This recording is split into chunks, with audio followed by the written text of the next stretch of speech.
Wow. Hello, you wonderful beings. It's been a while. There's so many things to share that happened in the last month. Today's topic is life drawing. Maybe you noticed in last month I uploaded a video of a life drawing class that I conduct here in Guatemala, which I call Cacao figure drawing. And I've been conducting these classes weekly now, and I had so many insights about how life drawing is actually changing your perception on so many levels. Because I used to do life drawing only in a more, let's say, conservative context in art schools in Frankfurt, when we were kind of sitting in a dark room for 4 hours and just painting straight through 4 hours, and you're just kind of exhausted afterwards. And it's also the learning curve is high, but I always knew that there's kind of more to it.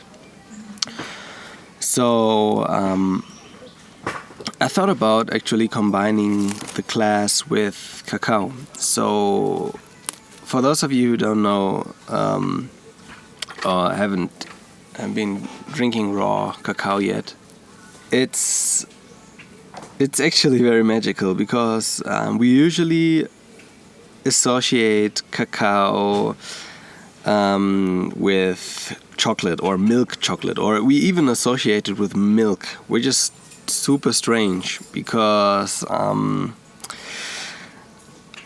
especially in European regions or in Germany, for example, there's often a very big sign that says milk chocolate, and there's maybe some Alps and cows and Swiss kind of annotations to it, but no jungle is mentioned, no ancient indigenous culture is mentioned in those package designs. And I'm wondering, like, wait, but isn't it kind of the main ingredient?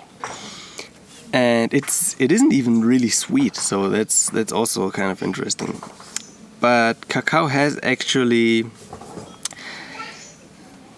very, I would say, very intense abilities to get you from your mind to your heart.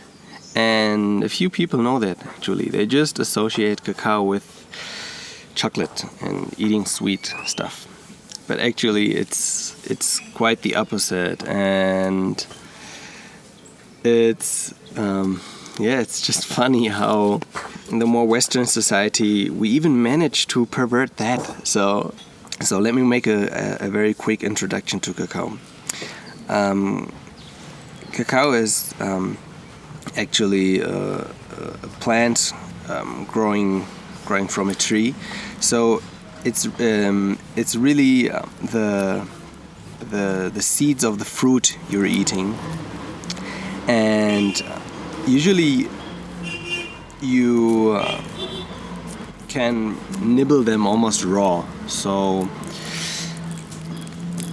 when they're dried and very slightly roasted, you can they can actually get very tasty. I mean, they're a little bitter, but they're tasty, and they're having a very intense effect. So when you look at the more ancient cultures, especially the Mayan culture here, you see that they utilized cacao as a currency, and only the more, I would say, wealthy families could actually drink that currency.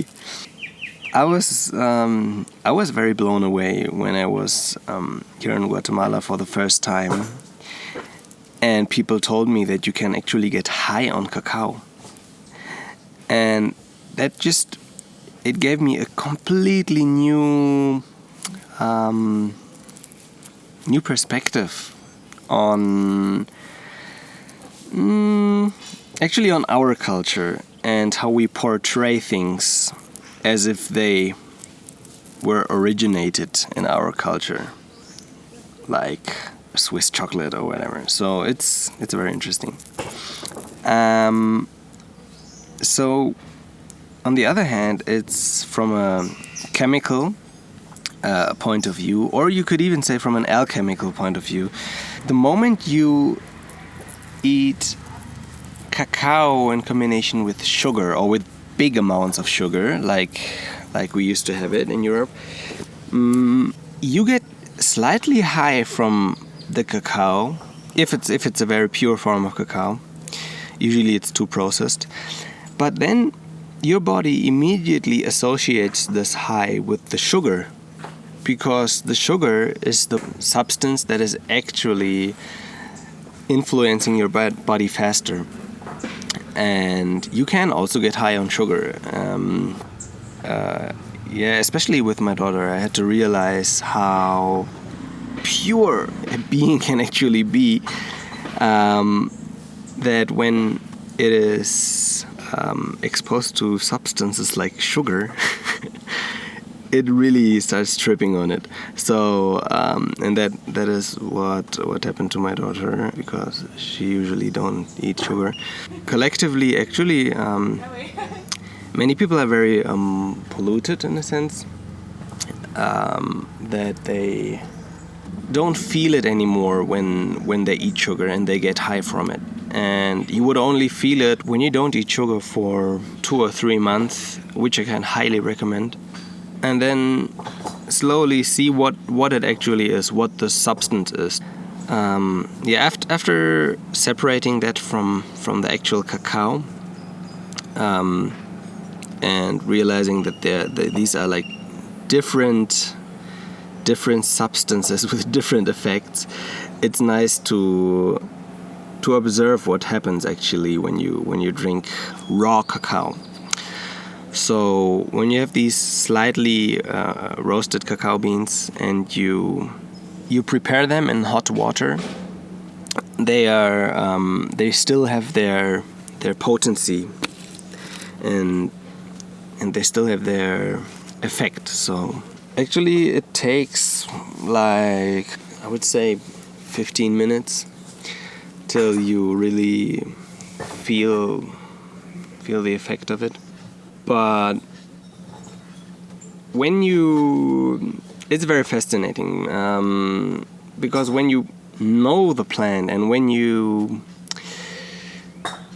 have done it more often, you kind of need less, and it happens faster, that you actually feel what cacao is doing with you. And it's kind of funny, because usually it's the opposite, that for many substances you kind of get more unsensitive, and you have to take more to feel more, whether it's salt or sugar or herbs or whatever. It's usually it behaves like that. And for cacao, I don't know why, but it's for me it's really like the opposite. And sometimes I just have to nibble on a little piece, and I immediately feel how the perception of my body is it's changing. It's very fascinating. So now what happens now when we combine all that with life drawing? Oh my. Actually it's interesting, because we are so used to think that drawing is a completely, especially life drawing is a completely technical process that is just possible because your mind is properly working. But actually what I had to face when I combined the life drawing with the Cacao is that most of the time the mind is actually standing in your way. It is just almost annoying you. It's commenting on what you're drawing. It is making quality measures. It is comparing, and all these things are actually not benefiting the actual drawing. In my first painting video that I uploaded on this channel, I actually talk about the seeing, the aspects of seeing, and I go more in depth in that video if you want to check it out. But actually this is exactly what happens. So when you drink the Cacao and you start to draw, you start seeing only. So your mind is not bothering you, kind of, and you can make your, and I keep saying, you can make your eye-hand connection. That means you have almost an immediate response from what your eye is seeing and what your hand is just putting out is actually manifesting on the paper. And I noticed that the longer you pause, the longer you just stare at the model and not do anything, the more you're hesitant. Like it just needs to be 1 second. And in this 1 second, your mind is giving you like thousands, if not a million reasons why not to draw something, why not to do that new line. So it's amazing how the Cacao actually supports that. And there are actually different plants that resonate with different parts of the body, and it's so fascinating when you kind of get a hang of it and how to do that, how to deal with the more subtle aspects of the plants. And usually people only know like the hard stuff, like marijuana and what, like all the things that are like where you like, whoa, you have an effect. And because I don't do that, I love to experiment with things like simple the herbs that you use, you know, like turmeric or salt, or salt is not a herb, but I mean substances that you use in your everyday life that are actually super potent and that are actually like highly that are kind of steering your consciousness in a way, you know. And when you don't know it, you might have a habit of eating something and don't know why you have a tendency of overthinking things. And for example, a substance like sugar is intensely stimulating your brain, but maybe not in a like, I don't want you to go out now and be like, okay, nice, I'm going to eat sugar so I have a higher brain function. Actually, it's not really like that. It just makes your it is accelerating only the thinking processes without accelerating the rest. And that means thinking is only one type of intelligence. And as feeling is also a type of intelligence that does not get accelerated when you eat sugar, you kind of get out of balance and start only being in a, I would say, rational realm. Especially you will notice it before you go to sleep. When you eat sugar before you go to sleep, just try it out. Just go ahead and eat like a super sweet cake or whatever. I mean, not always. Oh my god, if I would do this now, it would just knock me out because it's been a while.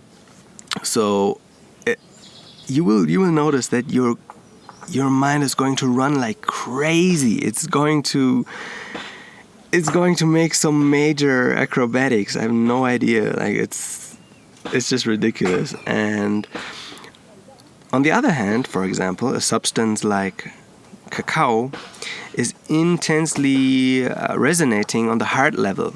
So it is doing something that is decelerating the mind a little and giving a more open space to be, I would say, emotionally conductive.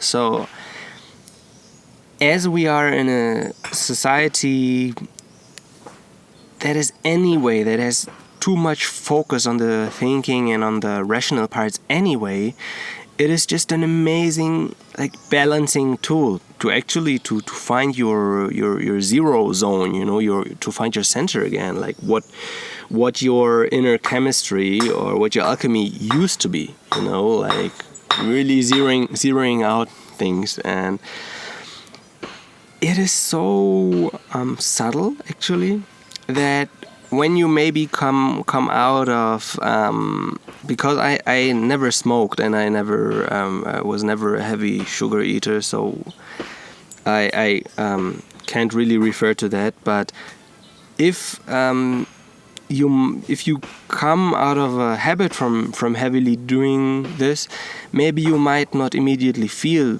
the cacao, but after some I would say cleansing and just some neutral eating habits, because there is actually a form of neutral eating where you can just say, okay, instead of going through all these crazy diets and whatever they're recommending now, maybe it's just nice to have a normal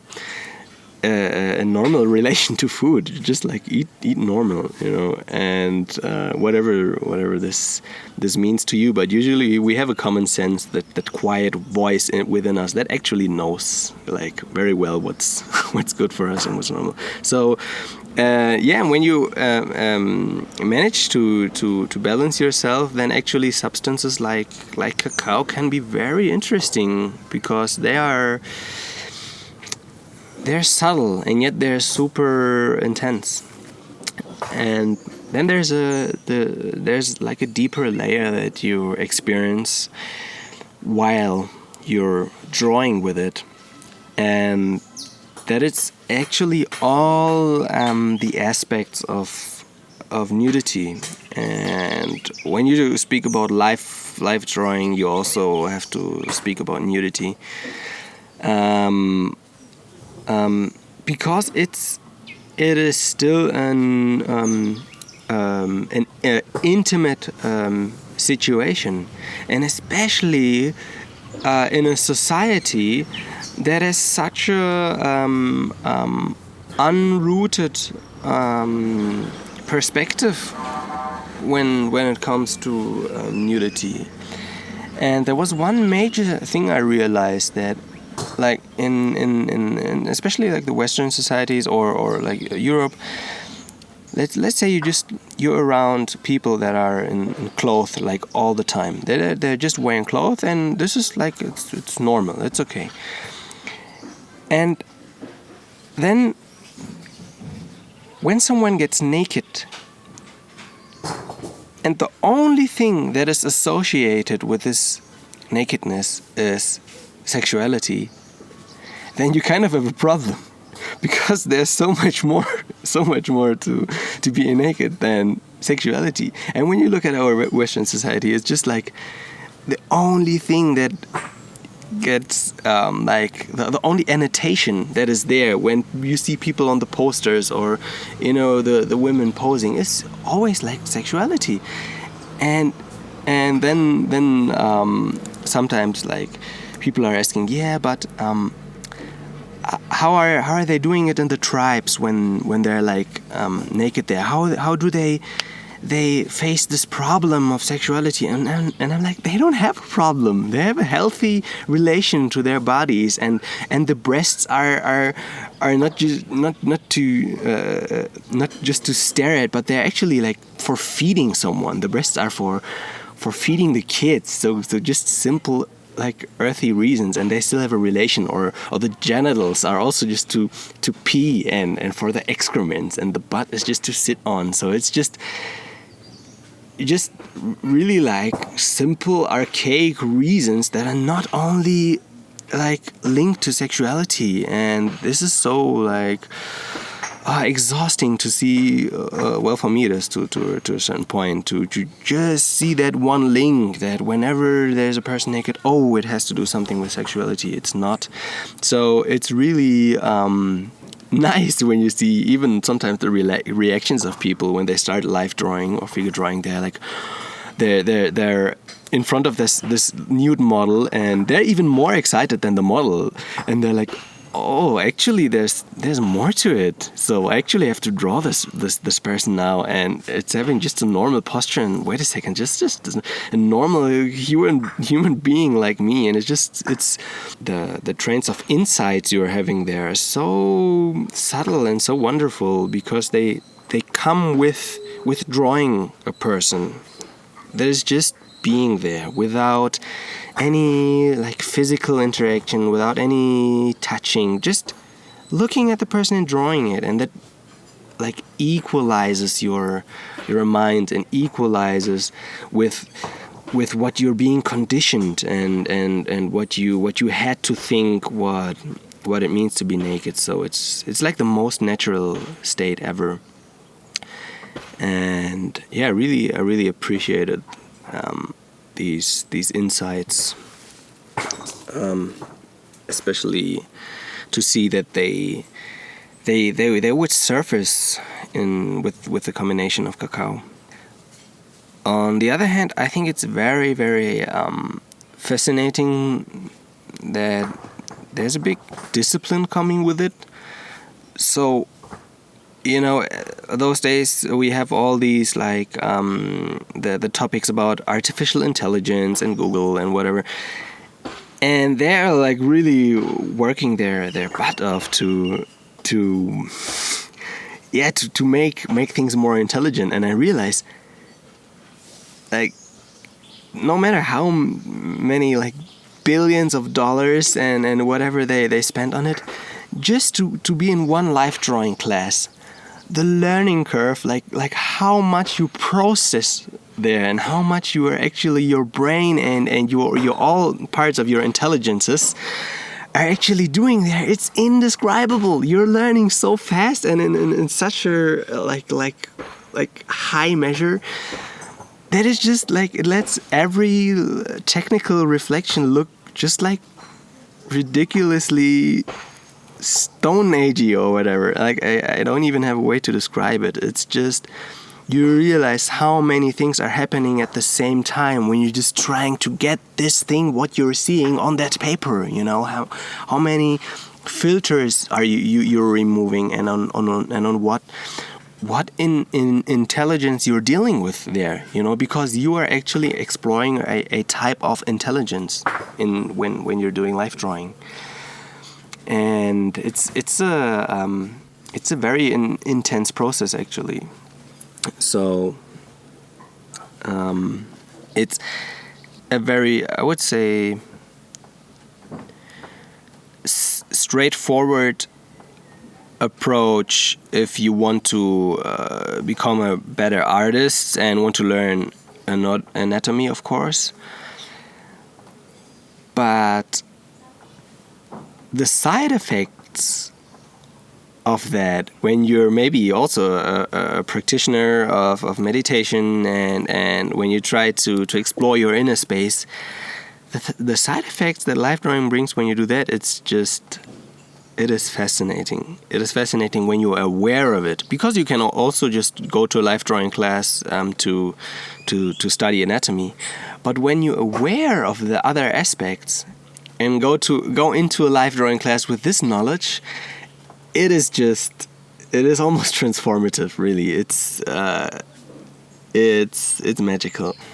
I was actually wondering why the term is called life drawing, because in English, drawing also means like pulling something or taking something from a subject.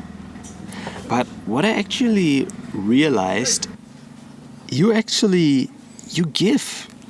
give the model you're drawing a certain amount of power. It's okay, because people are so afraid of giving something. Even when it just comes to painting a picture, there's this big fear. All the expectations come up, and all these like, oh my God, will I meet this quality? And in the beginning of every life drawing class, I say to everyone, throw away your expectations. They're just standing in the way, and they're annoying. There's no experience needed.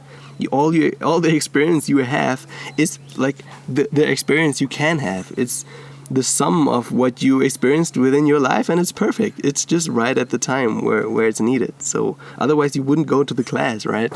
So it's just it's just so important what perspective you have on these things, especially like even what I just said. It's important to have what perspective you have on chocolate, to see, okay, where is it actually coming from? Where's this the idea of associating a culture with chocolate actually coming from? So it's very interesting.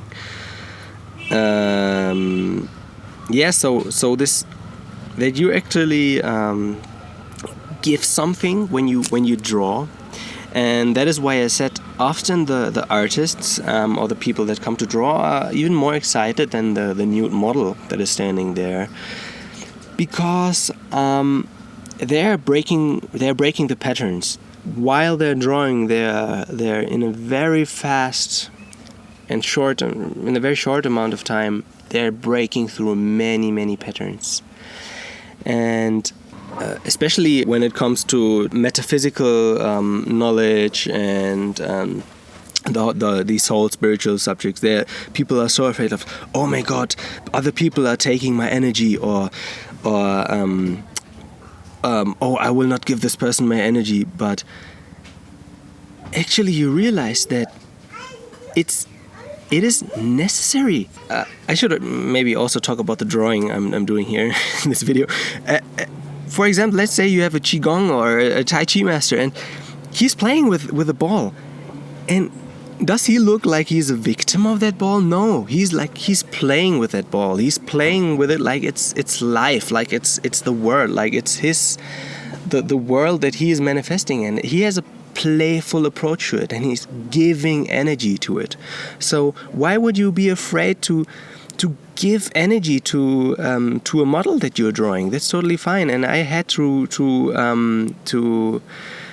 realize it, kind of, that especially when you have a daughter or son, whatever, especially when you have a kid, this kid needs your energy, and it is crazy how you're actually appreciating it. You're like, wonderful, okay, please go ahead, take my energy.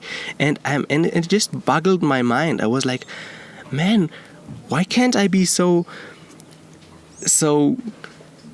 appreciative when my partner takes my energy, or when people on the street are taking my energy, when the government takes my energy? I mean, it sounds super simple, but the aha moment for me was just super intense, that there's a natural a necessity of beings that need energy. And that doesn't mean that the model in the life drawing class has to yell like, bow down for me or anything. It's just, there's just a natural flow, and you learn to be very appreciative of that, instead of thinking like with every action or second you're losing something. Actually, you can't lose anything. You can only gain things. And the more I would even say, the more I don't want to say exhausting, but the more hardship you are willing to give, the more you gain. Like, one way or another, it comes back. So why would you even be afraid of playing with that ball?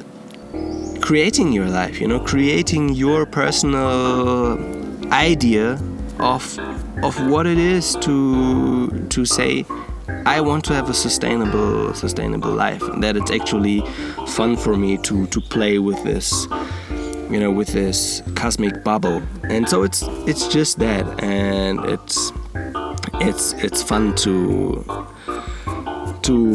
not only explore it now in the painting, but also have all these very big insights during the life drawing class.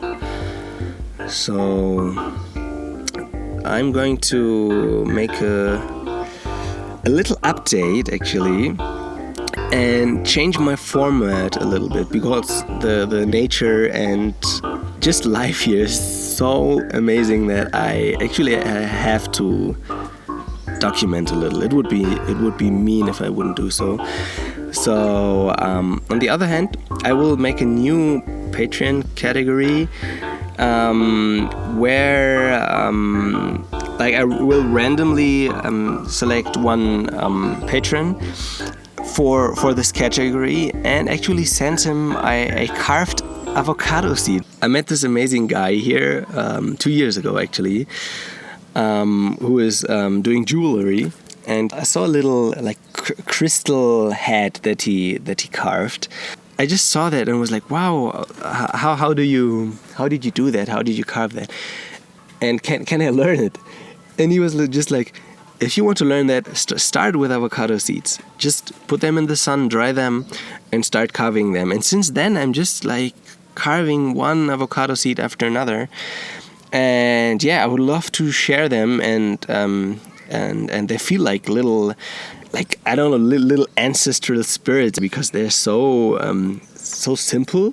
And avocado seeds, I guess they're around for a while, right? So they should contain some of that knowledge, if you will. So I'd love to share them, and I will just randomly select a patron and send it to him. Yay! So thanks a lot for all the support so far, and it's just amazing how rewarding it is just to see. I think I'm at $12 right now.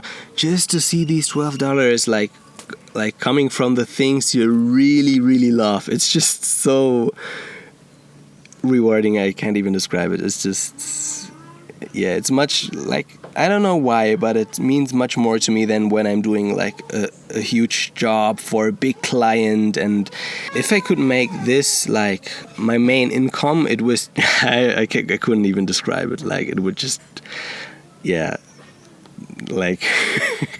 yeah. Let's manifest it. And thanks so much for the support so far, and thanks for tuning in. I hope you could resonate with some of the topics. Much love.